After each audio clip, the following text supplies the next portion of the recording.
Hey everyone, my name is Jessel and I am here with my colleague Suva, and together we have worked on a research project for the Waikato Engineering Design Show 2021. Suva and I are both fourth year students studying towards a Bachelor of Engineering honours and majoring in civil engineering. This year, Suva and I have researched a project on the expansivity of soils in the Waikato region. We are mainly focusing on the expansivity of Hamilton ash. This project would not have been able to be completed without the help of our supervisor, Dr. Ali Shokri. So thank you for all your help, Ali. Hello everyone, my name is Suva. In this presentation, Jessel and I will be focusing on four main topics. These are the following contents we are going to talk about. Firstly, we will be explaining what are the definition by expansive soils. Expansive soils are all over the world, and we can tell if the soil is expansive is that the soils will expand when water is absorbed and they will shrink when they dry out. So expansive soil typically has a large amount of clay content, and by observing the cracks on the ground floors or the walls, we can tell if a soil is expansive. So why are they important to us? They're important to us for a few main reasons. First of all, the soils swell when they absorb water. This increases the volume of the clays. This in turn causes cracks on the foundations and damages over time.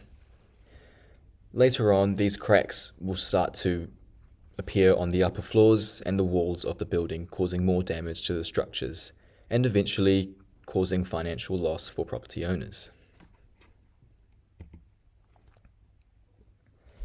Comparing with last year's studies, this research project was not being able to be complete with full depth due to COVID restrictions. Last year, only 2 sites were tested, and the final conclusion from these 2 sites was that expansive soils in Hamilton are negligible. So our job was to confirm this by doing more testing around Hamilton. To carry out the testing correctly, the methods that we use to run the test is firstly, we take the air dry sample to the oven, and the sample will be dry in the oven at a minimum of 100 degrees. And then we will take the oven dry sample to compact it, and all the sample will be compacted into fine to medium grains. And after that compaction, we will then set up the odometer for period to the testing. And after the testing, the dial reading will be recorded and the sample will be weighted and then send it back to the oven. And after 24 hours, the sample will be weighted again to measure the water content for the sample.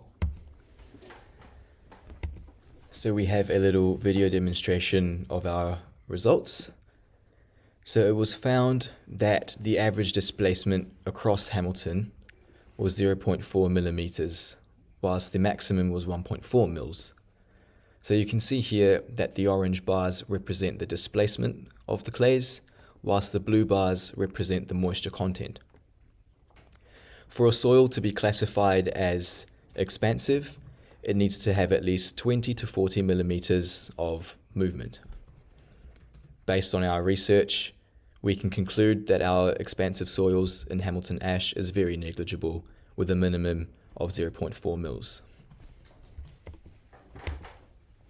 So what's our recommendations for future studies?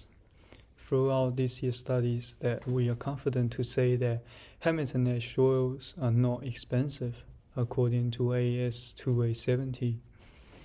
And for the future study, we recommend to run the sample with a varying water content for a further range of results. And also, lastly, we are recommending for the future experiment, we should be collecting samples during different seasons. And thank you everyone for listening. Thank you.